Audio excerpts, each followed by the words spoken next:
Welcome, everybody. Thank you so much for joining us. This is Michelle Hayward, and you're in for another Built by Women session.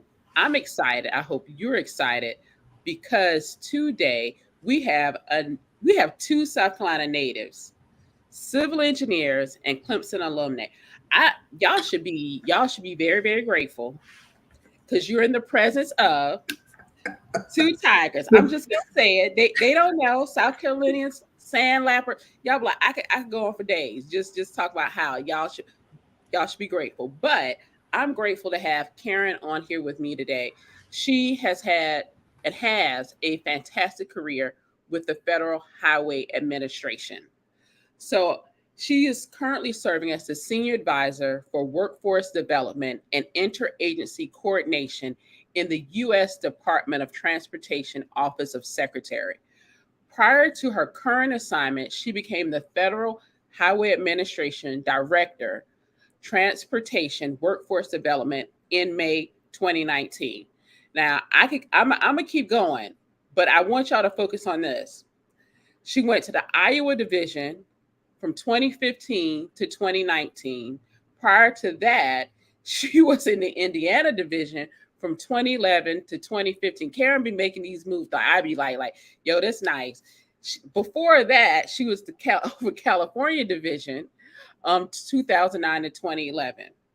She has had other leadership and technical positions throughout her career, which has spanned over 30 years. And she began her career at the Federal Highway Administration as a highway engineer in the highway engineer training program. Karen, welcome. Thank you so much for joining me. Thank you very much, Michelle, my Clemson alumni, fellow alumni. I'm happy to be here with you, and you're correct. Tigers are awesome when we are together and when we are apart. So Karen, I don't often get people to figure out that I'm Southern. They usually think I'm Midwestern for whatever. Not Minnesota, but when I say so, I have to tell them I'm from South Carolina. But Karen says people pick up on. I've been home longer now. I've been home about, especially since the pandemic, so I picked it up more. But I moved around a lot like you. Oh, nice, nice. Well, my Southern accent has always chosen to come in and out depending on where I am and depending on who I am talking to. If I get home with family, and since I've been back in the DC area, it's definitely prevalent. I love it. So for those of you that are joining us, put in the chat where you're from. I would love to know where everybody is joining us from. Now, tonight's topic, we're talking specifically about from humble beginnings to engineering success, the power of education and family. So while I've told you and shared with you the different titles and locations that Karen has had throughout her career, we're not going to literally start there. We're going to start here in the great state of South Carolina, and Karen's going to share with us her childhood and how she ended up becoming a civil engineer, because everybody thinks there's one path, there's one way to everywhere. But usually everybody has a different pathway to engineer. We got another southerner. We got, well, somebody in the South. In Birmingham, Alabama is joining us tonight as well. So Karen, how tell us, you don't have to necessarily say what part of South Carolina you're from, because nobody gonna know but me and you. Um, but can you tell us, like, what was your childhood like, and just share a bit of your childhood, and then we'll get to the formative years. Like, were you like me outside picking blackberries during the Okay. summer? I'm like, you did what? And then somebody yells snake, and you run. Like, what kind of snake it was? Did you step on a stick? And so it's country living, y'all. But go ahead, Karen. I love it. So to begin with, somebody might know where I'm from in South Carolina because we now have BMW advertising from my hometown. Uh, so I'm from Spartanburg, South Carolina. I was born and raised there. Um, my mom died when I was 5 years old. So that made an interesting twist to my life. I was raised by my maternal grandmother and my step grandfather. he had a first grade education and she had like a third grade education. So um, they weren't very educated to help me with my classwork. But the one thing my grandmother was, she was definitely very supportive, and she definitely pushed that you can do it, you can do whatever you want to do. So I had that positiveness in my back. Um, Patting me on the back, pulling me forward if I needed it sometimes. So she was always there to make sure I knew I could do whatever I wanted to do. Mom dying at 5, you don't really know what you want to do. I guess I did all of the kid things of I want to be a nurse, all of those things. But I think by the time I got to high school, I was dead set on I was going to be a teacher. And I was going to be a math teacher because my math scores were great.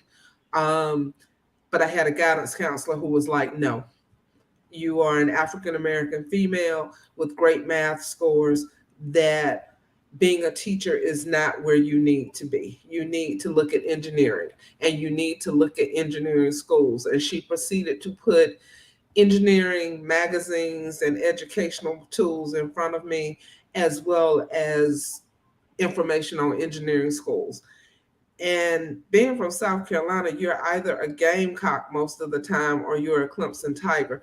And I was always a Tiger. So knowing that I was raised by my grandparents and knowing that I would need to be able to get to and from South Carolina, well, to and from home on my own because they wouldn't be able to drive and get me, Clemson was the best choice for me because it was only 61 miles from home and it allowed me to get to and from Spartanburg whenever I needed. I just want y'all to notice she said 61 mile. This is how you know you're a civil engineer. You know from door to door. do not, do not. So I thank you so much for sharing that. It was two things that really resonated with me. It was number one, somebody breathing life into you and say, you can do this. And I think from a young age, a lot of children don't have that, right? Have the power to for somebody to say you can do this is really really important. And I'm just a tidbit. Somebody said it was a TikTok. If you're not on TikTok, don't join. Um, but somebody's like, it was a black woman. She said, I am so very proud of you. You've worked so hard. And I said, thank you. It's not a woman I knew, but she was breathing life into strangers on the internet. And so think about how many times we're having a bad day or somebody's having a bad day and you say thank you or you say something uplifting to them, how that changes their day and how it changes the lives of people when they hear it over and over again. And the other part was that guidance. I was like, girl, I'm not going to even let you. Let's find something else. And so having those people at different and pivotal times in our, especially in our youth, is very, very important. So the 61 miles. Go ahead. I'm sorry, Karen. Go ahead. The 61 miles. So, I mean, I had never visited Clemson prior to making that decision to go to Clemson. But we went down for that summer and there was a Greek picnic, for all of the incoming freshmen. So, got a little bit of what life would be like. But I remember walking on the Clemson's campus and the Black students that were there before me talking about, we're happy to see you all here because it used to be a time when we'd walk across this campus and we might not see one of us. Um, and I was thinking, wow, it's not much better, but it is a little bit better. But that's where I forged a little bit of who I am. I can't say it was all of me because I was still at that point quiet. You wouldn't have had me on screen doing any type of interview back in my Clemson days. Um, I had a core set of friends that I stuck with. I did venture out and be a Kappa sweetheart, but I'm a me fi me person, so that didn't work out. But I do have some Kappa brothers that are still in my corner to this day, and I appreciate them. But Clemson was just sort of the start and the beginning. Engineering was not easy. It's interesting. My math scores were great, but when I got to Clemson, I started wondering. did I really want to do this? But I forged through. That's what I was taught to do. I was taught to forge through, and I could do anything I wanted to do. And so I walked up out of Clemson Engineering with my Bachelor of Science degree in civil engineering in December 1989. A proud day for me. Yeah, I just want y'all to understand Clemson engineering program. I came a few years later. I'm not that far behind, not even a decade behind you. So don't everybody like 89 ain't that long ago. So if you got them kids that talking about the 1900s, I need turn off the internet. Tell them now they back in the 1900s. Okay. But but but it's Clemson and how they set up their engineering program specifically was you had an overall GPA and you had an engineering GPA. And if your engineering GPA was not a 2.0 or higher, you were not going to leave with an engineering degree. So Yes. if you failed too many classes, engineering classes, you were and you wanted to be an engineer, you will not get it from Clemson University. You had to transfer out if you could transfer out with your grades, right? And so when you say it was hard in that aspect. And then this was prior to you leaving, or or I think was it after well, while you were there was the peer program. And so we did have a minority engineering program that really helped us, but it came about like at the tail end of your undergrad. Yes. Yes. So I didn't get to partake of the peer program, but I do know people who did. Okay. I am happy it came about for those who came after me. But I did have some great people in front of me, like Tracy Shepard. She was a female civil engineering student at Clemson before me. So I had her to lean on. I had some guys who were alphas who were in the civil engineering program. I had them to lean on. When I had questions about what professors I needed to stay away from, they gave the guidance, and they gave some good guidance. Thank you. Um, so it was very beneficial. And you have to think Clemson was 12,000 students plus or minus back then. That was more than the town of Clemson. So Yep. um, the city of Clemson really was Clemson University, because I doubt if the town had more than 2,000, 3,000 people.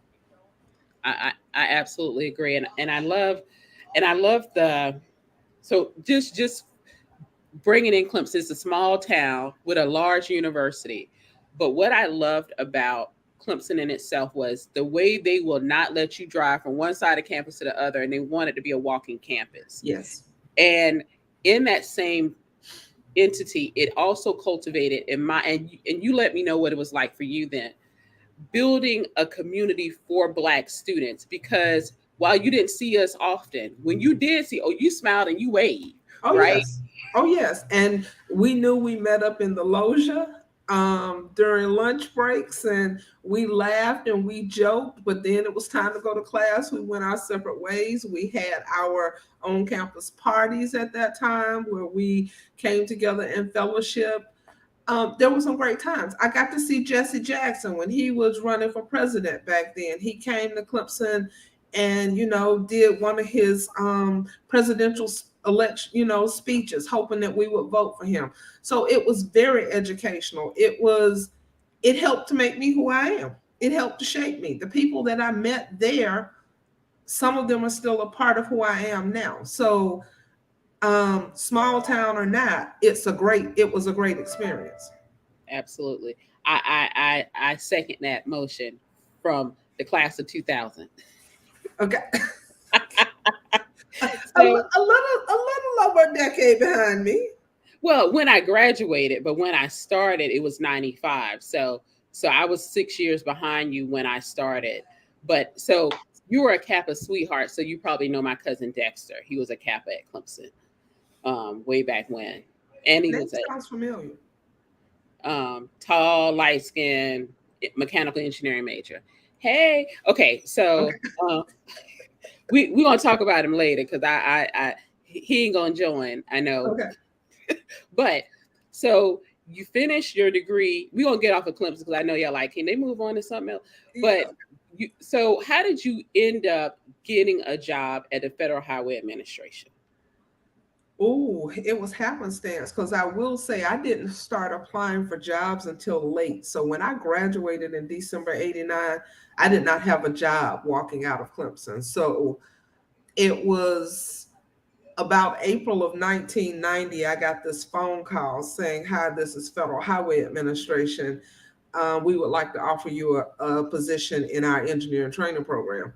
And at that point, I was like, I was tired of being around Clemson because I was no longer a student, needed to get a real job. Um, I didn't have student loan debt like the students do today, which is a blessing for me.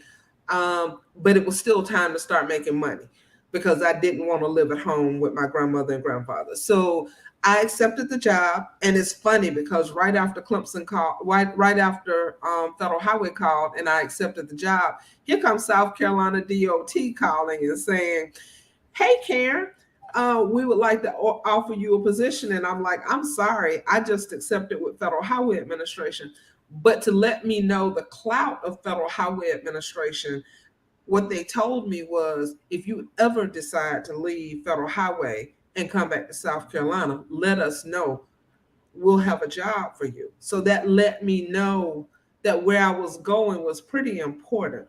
Um, I accepted the job for the training program, which was 27 months. It was 27 months of training, of travel and training. So, the first place I went was Steamboat Springs, Colorado. I don't ski. I'm from South Carolina. We got lakes and beaches, and true, there are these little mountains that some people in the West call hills, but I don't ski. So it was May to October being in Colorado, and it snowed on June 1st. Um, this young lady from South Carolina was like, "What have I gotten myself into?" Because all I could think was I would be in shorts if I was at home. But here I am walking around with a big coat with a hood on my head and gloves on my hands, walking beside an asphalt truck, making sure that the asphalt was placed um, according to specifications. And I'm like, how do you do this in the middle of the mountains? But Steamboat Springs was interesting. I learned about Black Rodeo in Steamboat Springs. Um, I learned, I had people learn about Black people also in Steamboat Springs because I was the only one there at the beginning of the summer. And so I'd walk in the grocery store and it was like, "How do you feel being the only one around here?" But then they let me know about July's when Black Rodeo started. So I would start to see the Black population pick up. Um, it was so bad that I remember one of my best friends, she worked for a hair supply company. And I reached out and said, "I can't even find Dippity Doo here in the stores," which is not something that we would use on our heads. For those of you who are young, Dippity Doo was a gel type product that was advertised more for white women. But I couldn't even find Dippity Doo in the grocery stores or in a drugstore to do anything with my hair. So she did me a care package of African American hair care products. So I was able to wash my hair, press and comb my hair, do whatever I needed to do because it was not there for me. But then I left Colorado and I went to Indianapolis, Indiana. Um, where I was more in an office environment, really learning about working with the state DOTs and how we assist them. I left Indianapolis and I went to Hartford, Connecticut for about 6 months, where I learned about urban planning and how Federal Highway and the state DOTs plan to use their dollars. And then my last assignment on the training program was in Atlanta, Georgia for 1 year. And that was sort of a split of being in a federal highway office and being out on the Georgia 400 project. For anybody who's been through Georgia, it's was a big toll project back in the day to try and alleviate some of that traffic going on 85 South and 75 South through the heart of Atlanta. Um, so that was sort of the training program. And then I decided I wanted to be the coordinator for that program for 2 years and help to shape other people's lives, and help them to grow their careers. But that brings us, so that ties directly into what you're doing today. We're going to get there, y'all. I promise you. So if Okay. y'all have questions for Karen, go ahead and put those in the chat. I'll pull those into the conversation as we're going along, because people often think, oh, you're a civil engineer and this is what you do, but not understanding all the she went through a training Karen went through a training program to see different aspects of the Federal Highway Administration, the different aspects of design, building, the procurement, all of that of federal. It's so many different steps and aspects of it. So if you have questions like Karen, why is it taking them 12 years to build these 3 miles of the interstate? They'll be the questions. She like, don't come with me with that. Yeah, But don't come at me with that one, especially when Philadelphia, the 95 section in Philadelphia that caught on fire a couple of weeks ago, is gonna be finished soon. we want to talk about it. I do remember when they were putting down fiber down I-85 between Greenville and the Clemson exit, and the the day crew would pull up the fiber that the night crew had put down, and the night crew said, "You know what? Go ahead and finish the highway." And they dug the road back up the side and put in the fiber because they were spending so much more money doing the replacement. So yeah, Right. there's so many things that go on in construction that don't make sense to y'all, and we trying to save y'all money at the end because people don't listen. So you're shaping the program. You join the program for 2 years. What happens? So now you've decided, yo, I'm going to take this role. How does that shape the rest of your career at the Federal Highway Administration? That started to shape the rest of my career because at that point, I think I started to realize who I was. I started to realize I had a lot to offer coaching and mentoring people. I realized that I like to talk to people, as opposed to growing up and being at Clemson, more so having a book in my hand and reading and being quiet. I learned who I was, and I learned, um, that I had a voice. I think a part of it was I wanted to continue to shape the future of transportation also.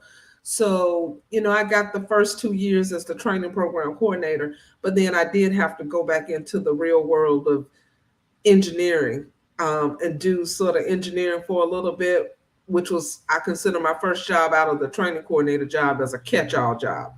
And it was catch all because it had everything from civil rights, environment, right of way or realty purchases, scenic byways. It had a little bit of everything in it. And I got sick of doing everything and decided I wanted to focus on one thing. And the one thing I decided I wanted to focus on was civil rights. So that's when I went to California. And I went to California and focused on civil rights for 6 years. And people are like, what does civil rights have to do with engineering? That is one of the things that I realized, was that we don't always get the well-rounded education that we need to get as engineers, but civil rights in transportation is very big. And I wanted to be a part of that. I wanted to be a part of making sure that persons with disabilities would be able to cross the street, or would be able to know, when it is safe to walk, out in the middle of traffic, or do a crosswalk. So that was very important to me. And I also started focusing on how do we get people into highway construction and give them supportive services like childcare and work and transportation costs and different things like that. So it was still all a part of me helping to shape people's lives, whether it was persons with disabilities or trying to figure out how to bring people into the construction workforce, starting at youth to adult. I can remember taking an 18 wheeler out to my daughter's elementary school with the Federal Motor Carrier Safety Administration. The best way to teach parents about not getting in the no zone of an 18 wheeler, let's teach the kids. So we took the 18-wheeler out there and we taught all of the elementary school kids about the no zone, and they got to climb up in the truck. So started teaching the kids about transportation very early. Um, the only thing with California was all my family and friends were east of the Mississippi. And it really was only my daughter and I who were in California. Now, we had adopted family out there because God blessed me to make sure that I had people who had my back, even in places where I didn't know um, people going in. So I had people when I traveled that my daughter felt comfortable with, that she had actually approached. So, um, and asked if they had kids. So I had those types of support systems. Um, but I knew I needed to get back into engineering to come back to where the family was. So I left civil rights and went into an engineering team leader position in California. So I had like 4 positions in California. The last position was director of local agency programs, where we work more directly with like City of Los Angeles and different programs like that. But I still like coaching, mentoring, leading people. And I did all of that as the director of local agency support, but I wanted my own office. I want to, for those of you that are on different platforms, I want to share something because it ties in directly to what Karen's saying. And so it's like, hello everyone, very excited to be tuning in. A big fan of Miss Karen. She's not the only one. Um, Karen is such an effective mentor for all. So if you are a fan of Karen or you've become a fan of Karen, drop that in the house. We have another one. Um, Big fan. So Karen is doing something right. I'm not gonna always call out people's names. But I do want y'all, like as Karen's talking, like, okay, that's nice. Like, no, there are people commenting and because they actually have experienced Karen's mentorship, her her givingness in the Federal Highway Administration or thereof. So I got to know Karen because I use LinkedIn all the time, and I I will connect with the black, like she look black. It say engineer. It says IT science man. Like these my people, right? People like I literally, and they went to Clemson. Like I connected with a sister this week. She graduated from Clemson. Look, these are my people because I know it's not a lot of us, but it's more than they want to say they are because then they have to be held accountable and responsible. That's a whole other discussion. Now, so Karen, you're like me. We don't travel. We love what we're doing. We're doing what we love, but family is very, very important. Yes. You end up doing what to get back to the east side of the Mississippi? I took a position in Indianapolis as the deputy division administrator, which was the second in charge of that office. At the time, there was no other black female that I can remember being in that position. Um, when I went into it, there had been one other person before me, um, that had led the way, and I thought she was gonna actually lead her own office, but she decided no, she wanted to come into headquarters. So I stayed in Indianapolis for almost 4 years before I decided to move to Iowa to be the head of the Iowa office. And people are like, Iowa, what possessed you as a black woman to go to Iowa? And my logic was it wasn't initially on my scope, but it couldn't be bad. They did support Obama in the primaries back when he was running for president. Plus, I also always believe that sometimes we have to stretch ourselves. So Iowa was stretching me to see, you know, how I liked it. I didn't have to worry about my daughter at that point because she was grown and she was out of college and she was on her own. So I didn't have to worry necessarily about her. So I could go do Iowa and it didn't impact anybody but me, being a single woman. So, and Iowa was a great experience. They embraced me, um, and my staff. You know, they took my wisdom. to be exact. Had dinner with one of them last night. Him and his wife are in the DC area. They reached out. We had dinner. So they make sure they still reach out to me today. Um, but Iowa took me back west of the Mississippi a little bit. And unfortunately, I had an incident where, ooh, I'm going to get through this. You said family is first, and my daughter is first. She tried to commit suicide in December 2018. At that point, she moved to Iowa with me, but she wasn't able to find a job. And we both needed support. So that support, I have family, I have my best friends here in the DC area. So I moved back here to make sure she had the support she needed, to make sure I had the support I needed, and to make sure she'd be in a place where she could find a job um, until she became stable. So that got me back to DC. That got me totally focused on workforce development. Um, and I continue to do my coaching and mentoring thing. My whether I'm coaching people officially or unofficially, I have a group that they say I use what they call Bobo-isms. So they have told me that when I retire, the Bobo-isms will be put on a T-shirt, and I will receive a T-shirt that has the Bobo-isms listed. But I have mentored them, but they have also mentored me in ways that they don't even realize, and they have been a great support.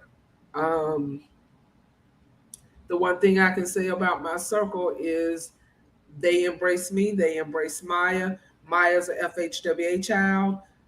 She will tell anybody that. Thanks, Trinette. I'm not gonna cry on this, I promise. Um, so it has been a tremendous journey. Um, I love what I do. I love the coaching. I love the mentoring. I love trying to make sure that when I decide to finally walk out of Federal Highway's doors, there are people, young or older, who can step into my footsteps and be able to lead the transportation charge. Whether that is out on a construction site and able to talk to contractors, or be one of those people driving a backhoe. I mean, I've gotten experience with them because I had men out on construction projects to say, "Come on, get up in here and drive." Those are some fun experiences. So I love wanting to make sure that transportation is taken care of and in a good place when I leave. So that is probably my ultimate goal of why I stay here and why I do what I do is I want us to be in a good place. Thank you for that. The power of community, power of family, is not is never lost, right?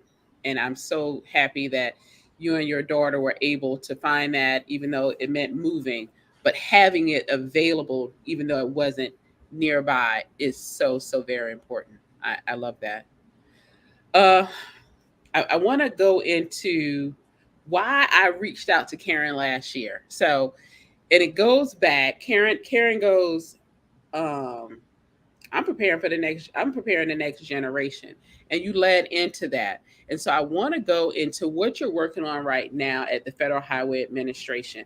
And I love the social justice. So we got some more talking to do uh, about that, because just for those of you that are just joining, Built by Women is a series that I've kicked off to showcase and to introduce to others Black women, Latinas, and Native women who are building, maintaining the US infrastructure. And people often don't know what infrastructure is. They always think highway. And I'm like, it's your internet, it's your water, it's your levees and bridges. And they're like, and it's so many other things. But I say this because they don't know about the Bobo isms, and they don't know Karen Bobo. And so I will say this, Karen, let's start the Bobo isms, like do a Google Doc, and yeah, people just, or a Google sheet or form, and people just add in Bobo isms now and don't wait. because what happens is you just go publish the book, and then you can make a whole training. You got a whole training because once you retire, they can hire you back to do all the other additional trainings, and it's the Boboism training program or whatever. And so we got a whole plan of what Karen gonna do for retirement called Boboisms. But anyway, uh, what are you doing right now? What program are you driving at the Federal Highway Administration that is really pivotal for us as Americans? So for under the Biden administration, they passed what is what we call the bipartisan infrastructure law. Um, the focus of this administration is definitely equity, workforce, job development, um, economic economic security, climate resistance. So when the bipartisan infrastructure law was passed, it was decided that being the director for transportation, workforce development, and federal highway, I should come do this detail at the office of the secretary. Um, and for a year, because it's getting ready to end in about 6 or 7 days, y'all. June 30th will be the last day of this detail. Um, I have been working and partnering with Department of Labor, Department of Energy, and if you want to know why Department of Energy, because there's this big push for electric vehicles, and Department of Energy is a partner with us to get electric vehicles out. Department of Commerce, because as Michelle mentioned, our infrastructure is larger than just roads and bridges. So infrastructure includes making sure that broadband and internet are available to all, meaning those out in rural areas who may not have been able to have internet in the past, wanting to make sure that they get the resources they need. So I am working with them as partners, and we are talking to state DOTs. We are reaching out to construction companies, transit companies, um, even airports, aviation, seeing what types of careers will be needed in the future for transportation and infrastructure. We talk to them about how to use local preferences, and by local preferences I mean looking at the community and hiring the people within the community who may not be represented in a construction field or who may not be represented in civil engineering, um, and bringing them on board and giving them the skills. What people don't understand when you look at infrastructure jobs, there's a study that was put out called the Silver Tsunami back in December, and it talked about 17 million infrastructure jobs will be lost over the next 10 years between 2021 and 2031. That's 1.7 million a year. And we sort of stopped teaching our kids how to do what infrastructure meant. We sort of forgot we need to retool the skills of people who may be losing their jobs, because if we go to cleaner vehicles, what about the people who have been out there getting the petroleum for us and making sure we have gas? So how are we helping to retool their skills? If we do automated vehicles and autonomous vehicles, how are we help them to retool their skills so that they will be able to do a job when they might be replaced if they're no longer having to drive a taxi or no longer having to drive a bus? So I'm working with state partners and philanthropy to help to shape what that future might look like. So if that is not a way to say I am changing and building the future, I love that. So we have some of the traditional infrastructure things, but also this is what the future looks like. And so I did not know it was almost up. Like has it is to tell them you need 4 more years. I'll still be doing workforce development at Federal Highway Administration. So, I know. and I will not lose my partners that I have in this detail, because regardless, we are all in this together. I'm still with Department of Labor no matter what. Tomorrow I talked to a Black Workers Coalition about what transportation can do for them, um, and how we can get them into jobs. So those that's helping to bring that future to transportation and infrastructure. The other reason I did the Built by Women is because of the silver tsunami, is because also the number of black women like me who've left. Karen has stayed right in the field, and they're short 25,000 civil engineers per year for the next 10 years. 20 per year, not 25,000 for 25,000 per year.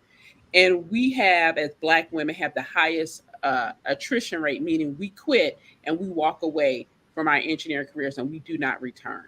And so it's really important to have Karen doing the work she's doing to bring in a new generation, but also to put these companies on notice like, hey, you might have some 76-year-olds, but I don't know if they're going to be here to 86.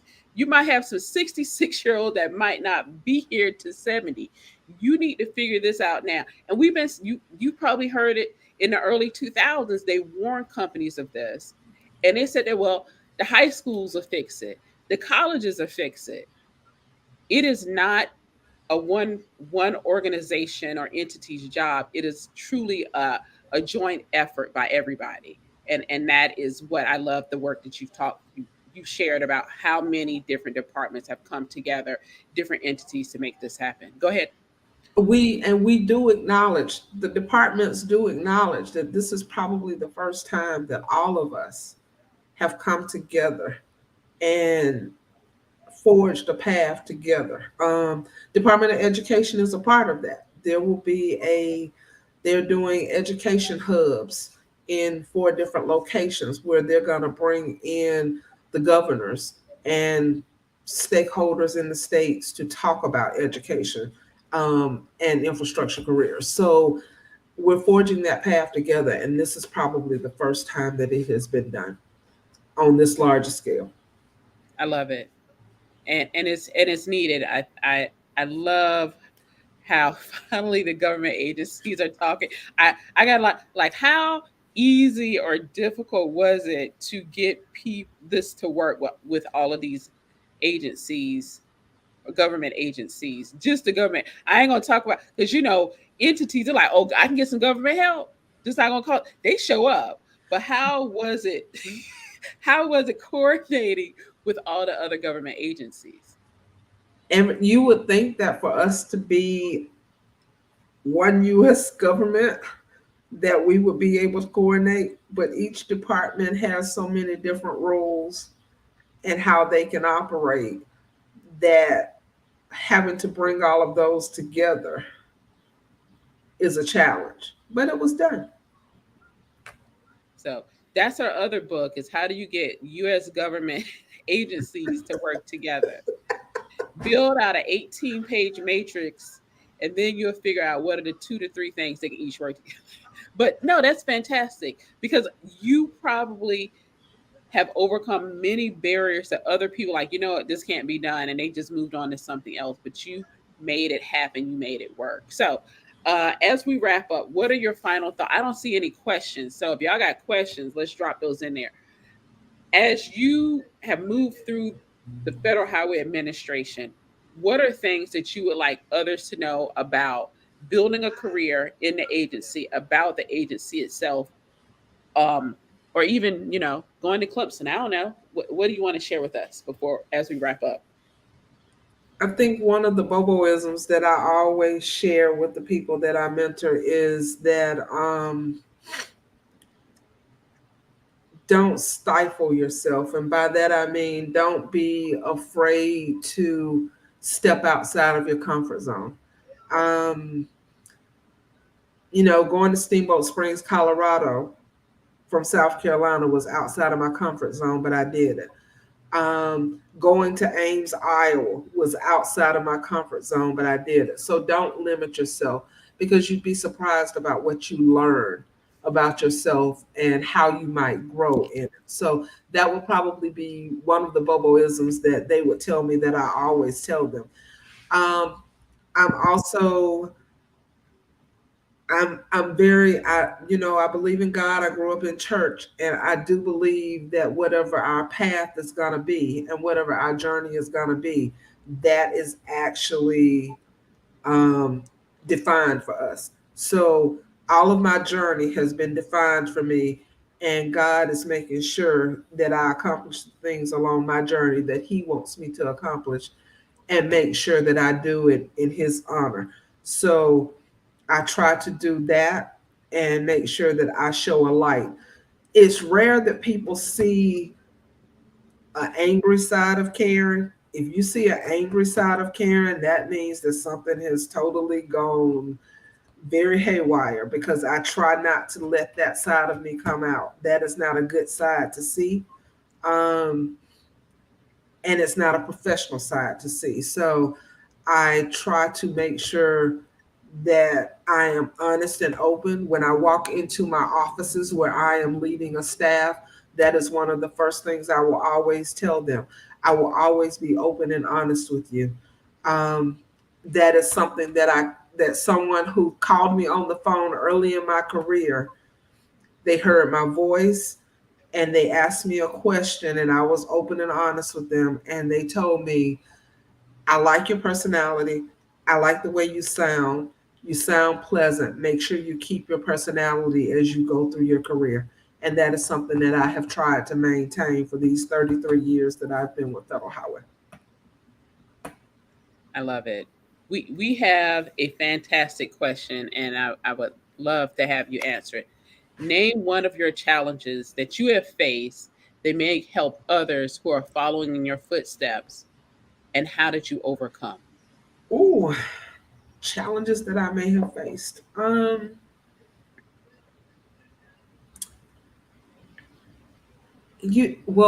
will say one of the challenges was being an engineer in an engineering organization and deciding to go do something else like civil rights for a little bit.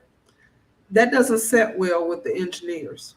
Um, so gaining the respect of my male counterparts when I chose to go and venture on an adventure and do something different than what my degree was in was probably a big challenge.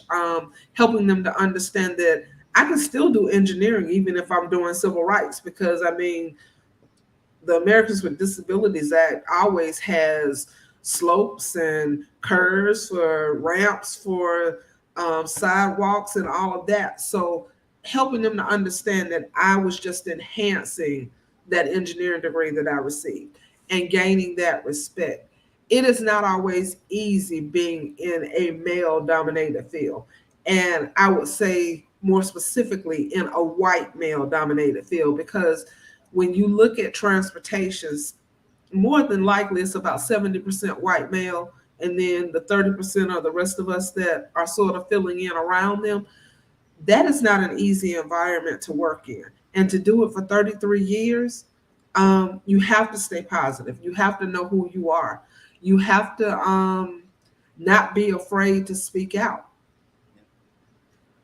and not be afraid to be who you are. So I think the challenge was being in an industry that was male dominated, and more specifically white male dominated, and making sure I maintained who I was and making sure that people heard my voice, because I do have a voice.